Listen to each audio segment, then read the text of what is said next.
Praise the Lord मेरे सभी मसीह भाई बहनों को। आई होप आप सभी हेल्दी हैं, फिट एंड फाइन हैं, डूइंग गुड।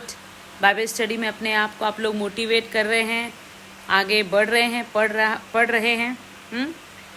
तो चलिए, आज हमारा है मैथ्यू का 26 चैप्टर, मत्ती का 26वां अध्याय। छोटा सा एक 25वां अध्याय का हम रिवीजन करेंगे कि हमने कल देखा कि 10 कुंवारियों का दृष्टांत, कि हमें मूर्ख कुंवारियों के समान नहीं बनना है। और क्योंकि जब दूल्हा आएगा तब हमें अपनी कुप्पियों में भी तेल भर के रखना है, ताकि जब दूल्हा आएगा तब हम वहीं रहें और अपनी मशालों को जलाते रहें। और न्याय के दिन कैसा होगा, हमें किस तरह अपने आप को पवित्रता में बनाए रखना है, अंत तक धीरज धरना है, ताकि हम परमेश्वर के साथ ले लिए जाएं। तो ये था हमारा कल का 25 चैप्टर। 26 चैप्टर जैसा मैंने कल बोला था कि ये काफ़ी थोड़ा बड़ा चैप्टर है, तो इसको हम एक साथ पूरा नहीं करेंगे, हम इसको आधा करें। Okay, so let us start.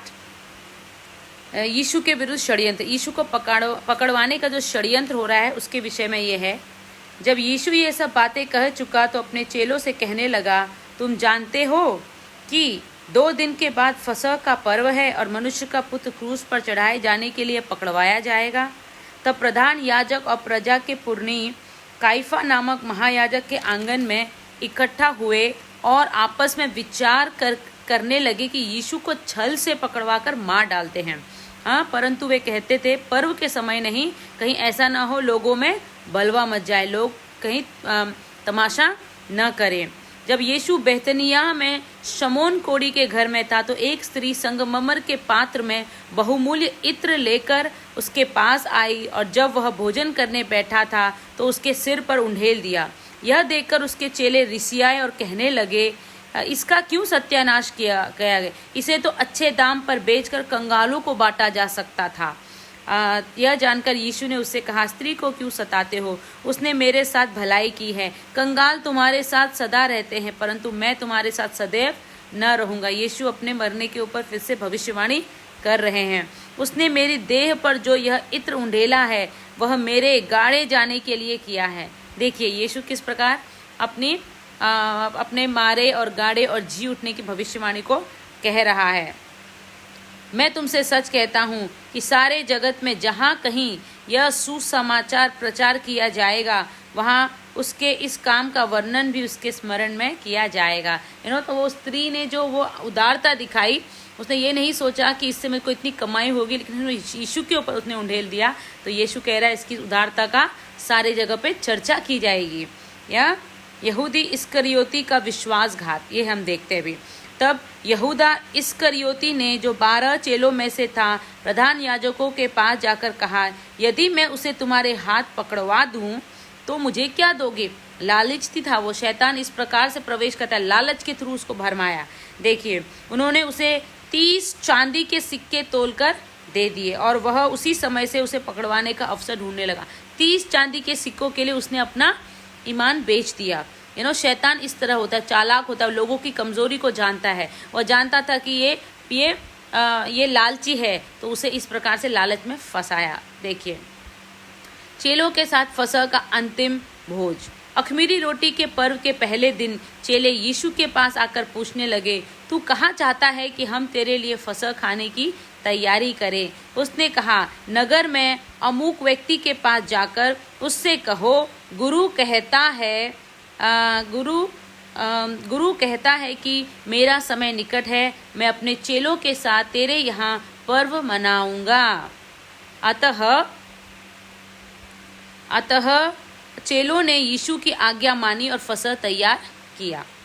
जब सांझ हुई तो वह 12 के साथ भोजन करने के लिए बैठा। जब वे खा रहे थे तो उसने कहा, मैं तुमसे सच कहता हूँ कि तुम में से एक मुझे पकड़वाएगा। इस पर वे बहुत उदास हुए और हर एक उससे पूछने लगा, हे गुरु, क्या वह मैं हूँ? उसने उत्तर दिया, जिसने मेरे साथ थाली में हाथ डाला है वही मुझे पकड़वाएगा।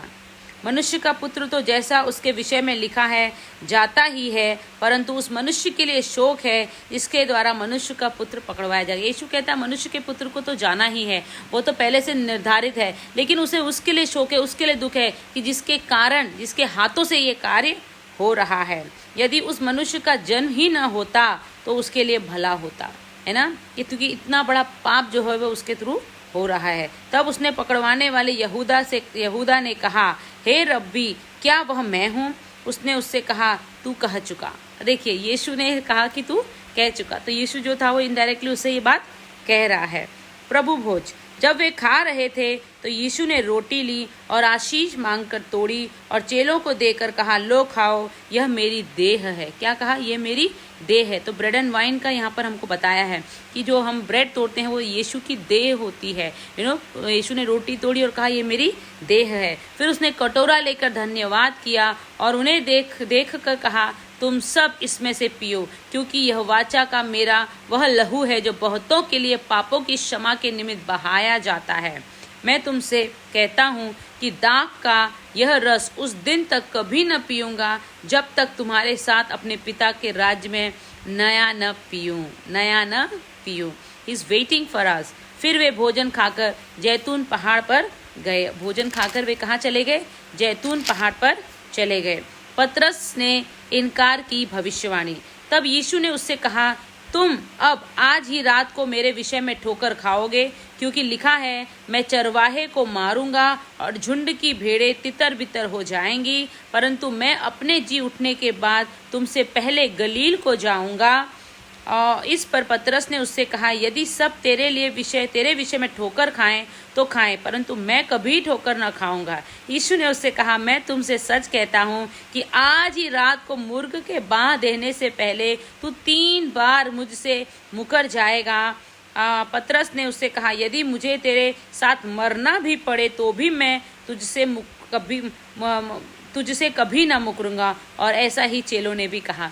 तो यीशु ने कहा, ये पतरस कहता है, मैं तो आपसे बहुत प्रेम करता हूँ, मैं तो आपके साथ ही रहूंगा। यीशु ने कहा कि आज ही तू 3 बार मेरे से तू मुकरेगा। पतरस कहता है, ऐसा हो ही नहीं सकता, मैं आपके साथ मरना पसंद करूंगा, लेकिन ऐसा हो ही नहीं सकता कि मैं आपका इनकार करूं।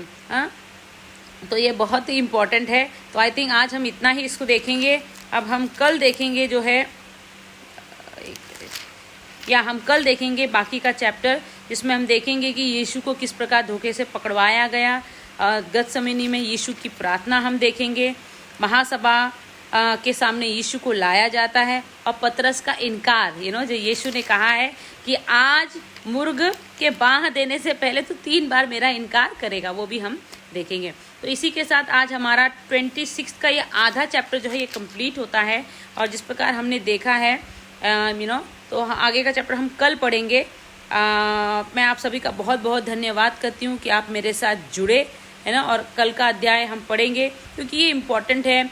अभी जो आगे का है गतसमनी में प्रार्थना, वो हमें देखना है यीशु किस प्रकार जो था अपने परमेश्वर, जैसे हमने पढ़ा, हमें एकांत में परमेश्वर से बातें करनी है, एकांत में परमेश्वर के पास जाना है, क्योंकि वो एकांत में हमें अपनी रहस्य की बातों को बताता है, जिस प्रकार उसके चेलों ने उससे पूछा, है ना। और तो ये सारी चीज़ें हैं। तो आप सभी का बहुत बहुत धन्यवाद मेरे साथ जुड़ने के लिए। हम कल मिलेंगे 26 के आगे 26 के 36 अध्याय से। ओके, 35 तक हम पढ़ चुके, 36 से हम कल पढ़ेंगे। Thank you all, God bless you.